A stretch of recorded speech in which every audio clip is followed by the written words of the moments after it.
Welcome to Eugene Cannabis TV. You got DanK here, and my co-host Jeremy are here with some news stories and announcements and things of interest. I wanted to real quick, beginning, jump right in and talk about our friend Jim Grieg. We talked in the past about how he was pretty bad off with cancer. He passed away this morning. So Jim Grieg, with deep regret, we have to announce that he was a disabled, tireless, pro-cannabis activist, and he was, among other things, he was quite a guy, and he was a voter-powered board member, a ASA, Americans for Safe Access representative, and played a very big part in getting the medical marijuana movement behind Ellen Rosenblum, thereby getting her into office as Attorney General. He received a real nice letter a few weeks ago from Ellen Rosenblum wishing him the best, and he also recently received a letter from Senator Wyden. So it was kind of neat to get that recognition. So anyway, we'll be talking about Jim more, and especially at the Hempfest. We'll be having a memorial beside the stage, and I'm talking about naming the stage actually after Jim. Another thing I want to talk about a little bit on a hippier note is I actually have a patient. In fact, I think I got the second patient. I think I got 2 patients now, but the first one we got through the Growers 2 Patients that I've been talking about, growers2patients.net, and that's where I found my patient. And there's not a lot of traffic on that website, but it's the more we use it, the better it'll get. So if you're looking for a patient or a patient's looking for a grower, by all means, go to that website. That's growers with the number 2, numeral 2, patients.net.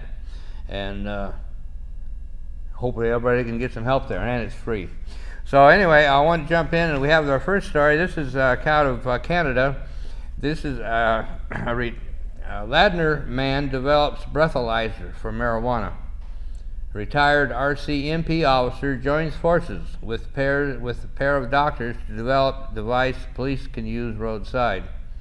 So the local man is hoping to give police a new tool to help in the fight against driving under the influence of drugs. Landler's Cal Malley, a retired RCMP officer, has developed a roadside breathalyzer that can test for marijuana. It's a very new concept that breath testing can work for drugs, he said. Malley got the idea from the cannabis breathalyzer while doing some reading on a family trip to India late last year. While waiting at the airport, he came across a study out of Sweden about breath testing technology developed at Karolinska University in Solna. Marijuana use can currently only be tested through collecting blood, urine, or saliva samples. The police have no way to positively determine on the road that a driver is under the influence of drugs. It's hard to prove when somebody's high on drugs, he said. The level of convictions on drug driving is very low. With his extensive policing experience, which included several years with a drug squad, Malley was inspired to use the Swedish study results to give police a tool, similar to a portable roadside breath test for alcohol, to test for marijuana use. The Swedish study showed that breath samples could be collected and sent to a lab for testing. Malley took his idea and teamed up with 2 doctors to try and make it a reality. Vancouver-based Dr. Raj Adarwala is the Chief of Technology Officer on the project. He is a radiologist and nuclear medicine physician with a background in biochemical engineering. He has worked closely with the breath testing technology developed by the Karolinska Institute and has several other medical device patents. Dr. Bruce Goldberger is also on board as a technical advisor. A professor of toxology at the University of Florida, Goldberg has done extensive research on forensic toxology and completed numerous studies on the subject, including analysis of alcohol in breath and the measurement of drugs in biological tissue. The result is a portable cannabis breathalyzer. Malley said it is designed to function like a blood glucose meter, where the breath sample is collected in one component and then is fed into a second part of the device, which tests the sample and gives an immediate result. Maurie said the device indicates if a person has consumed marijuana in the last 2 hours. The drug can still show up in blood, urine, or saliva testing for several days after consumption, so even with a positive test, it is difficult for police to prove that a person was impaired by the drug at the time of the driving. Maurie said he could see it being used in workplaces that carry out drug testing for employees. After six months of research and development, Maurie already has patents pending on the device and has signed on with a medical device manufacturer to develop a prototype. He said he's hoping to have the cannabis licensed in another 6 months and will look at marketing it in North America. Maurie said many people, especially the younger generation, view driving while after smoking marijuana as acceptable. Our society is changing our views on marijuana. It's becoming legalized in many states. Young people have no fear of driving after smoking. So I've heard in the past, I remember a number of years ago there was some talk about a breathalyzer for marijuana, but then I never heard anything more about it. So anyway, I won't wish them luck, but we'll see what happens, I guess. It'll be interesting if it actually works, but still they would have the burden of proving when they smoked it. Mm-hmm. Stop the war, or stop the drug war headlines for 5/22/14. California's Latinos are ready for sentencing reform. Poll finds sentencing reform legislation is moving in the California Senate, and a new poll of Latino voters' altitudes in the state suggests one reason why. Colombia, F.B.I. reached accord on drug issues. It looks like Colombia and the F.B.I. guerrillas have come to an agreement on the drug policy segment of their long-running peace talks, but it's not clear just what the agreement is yet. Medical marijuana update. California battles over dispensaries and cultivation rules continue. Medical marijuana bills move in Illinois, Minnesota, New York, and South Carolina, and more. This week's corrupt cop stories. Jail guards break egg bad in Mississippi and Delaware. A Missouri cop gets in trouble for protecting his snitch. A Georgia cop gets ready to go to prison for protecting a pill mill. Stop the drug war headlines for 5/29/14. There's more time to Colorado than marijuana. While the nation and the world focus on Colorado's legalization of marijuana, serious work on the drug and sentencing reform and harm reduction is also getting done there. Let's take a look. Alert. House to vote on medical marijuana amendment this week. The U.S. House of Representatives will vote on a medical marijuana amendment that has record levels of bipartisan support, or possibly as soon as Thursday. Contact your member of Congress to help it pass. And that was like a couple weeks ago, so. DEA backs down. Kentucky will get its hemp seeds. Kentucky will be growing research hemp crops this year after the DEA backed down from its refusal to issue a permit for imported hemp seed. A lawsuit and a visit from the state minority leader might have had something to do with that. Medical marijuana update. We could see a congressional vote on barring the feds from interfering in medical marijuana states this week. California stays continuous with the New York Assembly passes as medical marijuana bill again, and more. South Florida, a man dies 11 days after being shot in a SWAT drug raid. A South Florida man has died 11 days after he was shot in a pre-dawn on SWAT team drug raid. His elderly dog was also shot and killed. Neighbors and family have questions. Police haven't said whether they recovered any drugs or weapons. That's probably because they didn't. One dead as car carrying marijuana crashes during police pursuit. A Texas driver carrying 4 pounds of marijuana died Saturday night when he fled from a traffic stop. The cops spiked his tires and his vehicle crashed and flipped. He's the year's 18th drug war fatality. This week's corrupt cop stories, as if the rest of them weren't corrupt cop stories. The Dallas City Council pays out for another brutal drug raid, and a Florida narc can't keep his crack straight.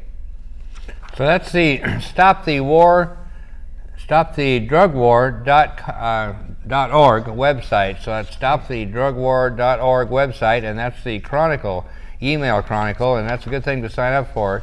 And then if you want to read more of the stories, you can click on a link and go to that. So I recommend it highly. Sign up for that. We've got an interesting article here from the, this is a blog from the cannabis.com website written by Matt Ferner. Teen use remains flat nationwide as more states legalize. As marijuana's national popularity continues to grow and more states have legalized either medical or recreational use of it, a new federal survey shows that those shifting attitudes have not produced a surge in teen use. The biannual high school youth risk behavior surveillance system survey from the Centers of Disease Control and Prevention revealed that the rate of marijuana use among U.S. high school students remained virtually unchanged from 2011 to 2013. It's also about 3% less than the peak of teen marijuana use in 1999, when nearly 27% of teens said that they had recently used marijuana, according to the CDC data. In 2013, 23.4% of American high school school-age teens used marijuana one or more times in the 30 days before the survey, the data show. That's nearly even with the 23.1% in 2011. Data also shows the rate of alcohol and cigarette use by U.S. teens has been steadily declining since 1991, when about 50% of high school students had at least one drink of alcohol and 27% had smoked a cigarette on at least one day during the 30 days before the survey. Both cigarettes and alcohol are, of course, legal and regulated by for adults, and Marijuana Policy Project Mason Trivert suggests this data may show that the legal regulation of marijuana could also help curb teen use. Rates of alcohol, teen alcohol, and cigarette use have dropped, and we don't have any to arrest any adults for using them, Trivert said. Well, they're leaving out that they're not going to necessarily admit that they did it. True. So anyway, just like medical marijuana, when it came along, the teens' use dropped instead of increase. So we'll be right back in the next segment, so stay tuned.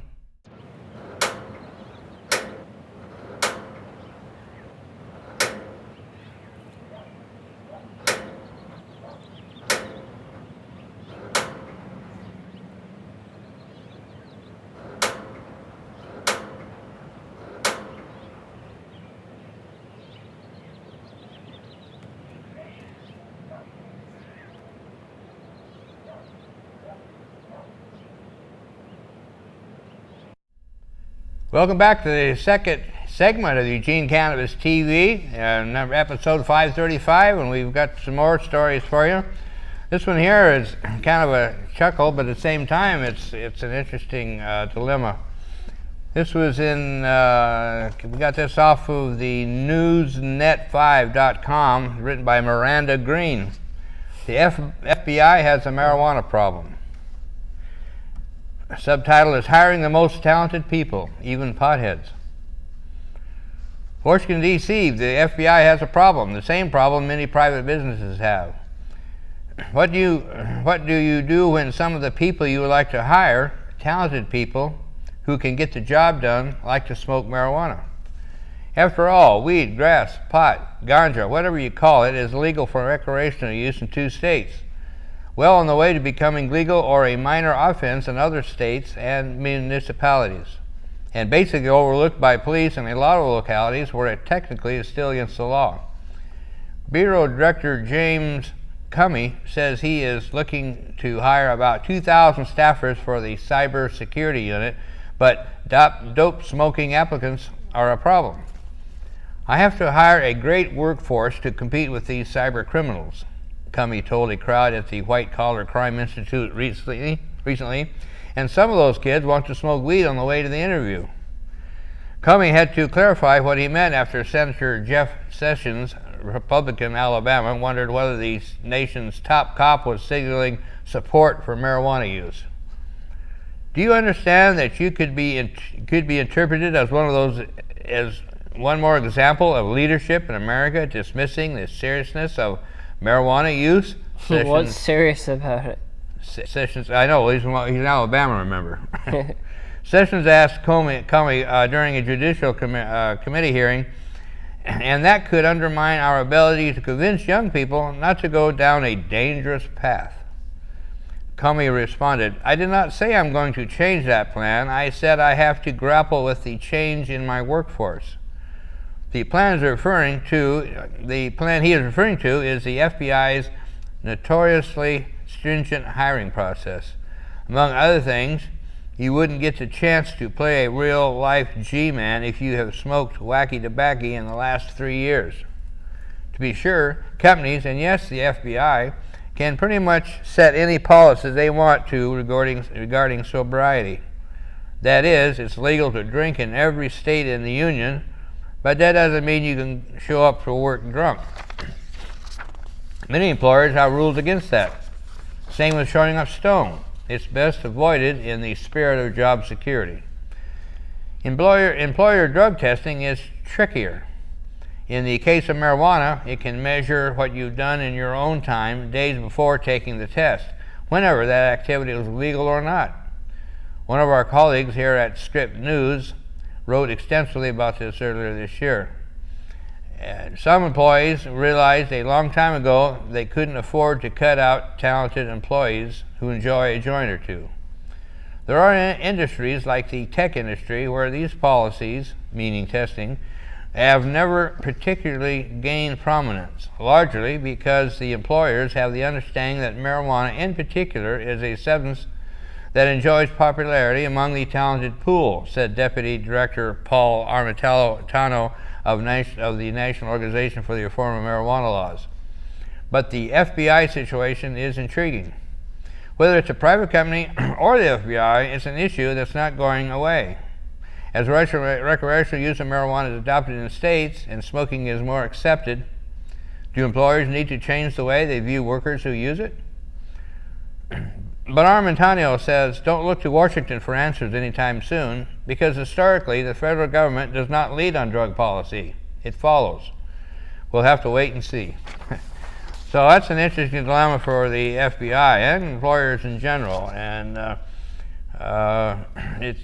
talk about marijuana impairment, and you know, we all know. Personally, I don't see how it would impair anybody's ability to do a computer job. Well, yeah, I know, you wouldn't think so. If anything, you pay more attention to the fine details. True. I know there's been studies shown that drivers under the influence of marijuana do relatively well, actually, way much better than alcohol drivers. But anyway, drug testing is here to stay, that's for sure. So I don't know, it looks like it anyway. I always say the only people that benefit from drug testing is the drug testing owners, the people who own the drug testing companies. I mean. Yep. Those are the only ones that benefit from it. So then we have another article of interest too, and this is from the medicaldaily.com website, written by Erica Robinson. Medical marijuana for pets. Legalization's effect on veterinary medicine. Medical marijuana has been approved for human use in 22 states, but now there are talks of using the plant on sick pets. Medical marijuana, commonly used to relieve chemotherapy, nausea, and pain is now being used to help pets manage pain and chronic illnesses. Why use marijuana for animals? To put it simply, those who've experimented with the drug for their pets say it just works. And in states where it's legal, some companies are leading the way in marijuana and hemp-based naturopathic medicine. Seattle-based Canna Companion uses ground-up hemp plants to make capsules, which don't contain delta-9 THC. Thank you. The more active ingredient in marijuana, according to CBNC. Instead, they contain cannabinol, which is CBD. Thank you. And the ingredient most useful for treating pain and other medical problems. Another Seattle company, Canna Pet, makes similar drugs. By omitting THC and keeping CBD and many of the other 60 or so cannabinoids in the plant, pet patients can get pain relief without getting high. Nevertheless, these companies are going the safer route when it comes to medical marijuana for pets. Some veterinarians and medical marijuana patients are using the actual drug. Dr. Douglas Kramer, a Los Angeles veterinarian, is one such person, according to the Daily Mail. He tested out the plant on his dying dog Nikita after she had surgery to remove tumors. After ingesting the marijuana, Nikita lived for 6 more weeks and even showed signs of weight gain and less pain. Nikita was wasting away, and she'd stopped eating, Kramer told the Journal of the American Veterinary Medical Association in an article last year. I'd exhausted every available pharmaceutical pain option, even steroids. At that point, it was a quality of life issue, and I felt like I'd try anything to ease her suffering. California resident Ernest Misko has also tried the drug while experiencing severe back pain. His results were so great that he decided to give his aging cat, Borzo, some. He was having difficulty walking.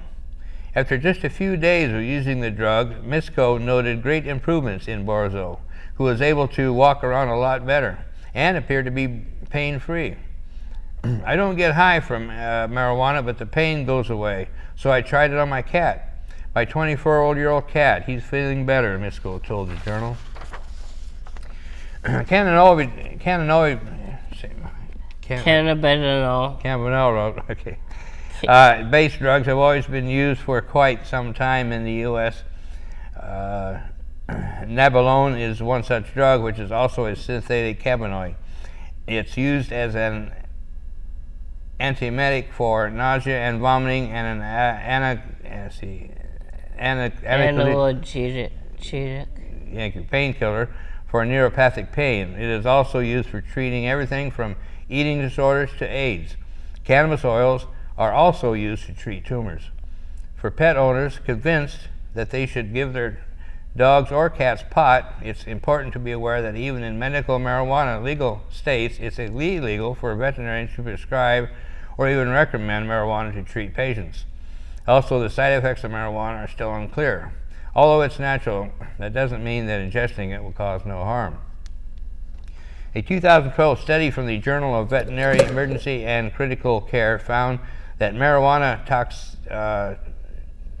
toxicosis cases had quadrupled over the course of 5 years in dogs as the number of state medical marijuana registrations increased. 2 dog mentions in the study even died after ingesting marijuana-infused butter.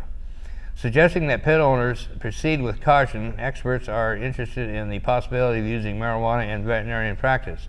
My gut reaction is they do probably provide some therapeutic effect benefit. Dr. Dawn Booth told the director, she's the director of the Clinical Pharmacological Laboratory at Auburn University's College of Veterinary Medicine, told the Journal. But I'm never going to say there's enough benefit that marijuana should be given to pets. I'm saying there's enough justification that we need to study it. So that's the that's interesting. You never know. It could have value in pets too. It's true. Yeah, it's true. And at least they're not completely closing the door on it. But I know I've heard of instances where people have used medical marijuana for their animals, and it helped. So we want to talk about the Hempfest for a little bit. We're really working on the Hempfest. We're meeting every week now. Every Saturday we're meeting at the park at 2 o'clock. Jeremy is day security lead, and I'm the director of the Hempfest. And we think that we're going to have a good turnout this year, so we're hoping to get a lot more people sign up for the security, or as we call it, peacekeepers. Yeah, that's right. Our friends, in fact I want to mention that too, our friends at the greener side, Joseph and Chelsea, are sponsoring it this year, and we talked about last week, and they're paying for 4 ads in Eugene Weekly. Our first one came out on May 29th, the summer guide issue, when we had an ad inside the front cover. And then this week, the summer chow issue, we're on the back cover. It was a little bit disappointing to find the current issue wrapped in an Oregon Country Fair ad paper. It was covered up our ad, but anyway, I call the Oregon Country Fair the Oregon Hypocrite Fair. They claim to be drug-free, and they'll throw you out for using cannabis, whether you got a card or not. And yet cannabis is being used among staff, as prevalent as ever, according to my friends at security. So anyway, they're hypocrites. But so back to the paper. Eugene Weekly, the July 10th issue, the Oregon Country Fair issue, quarter page black and white, and on the 17th, the week before the Hempfest, we'll have another quarter page that'll be black and white. So thanks so much to the greener side and Joseph and Chelsea for helping us with those ads, and that's going to be a big help. And again, every Saturday at Maurie Jacobs Park on the Korean Concrete Plaza at 2 o'clock. So come on by and sign up for your crew and help out and volunteer for the Emerald Empire Hempfest 2014.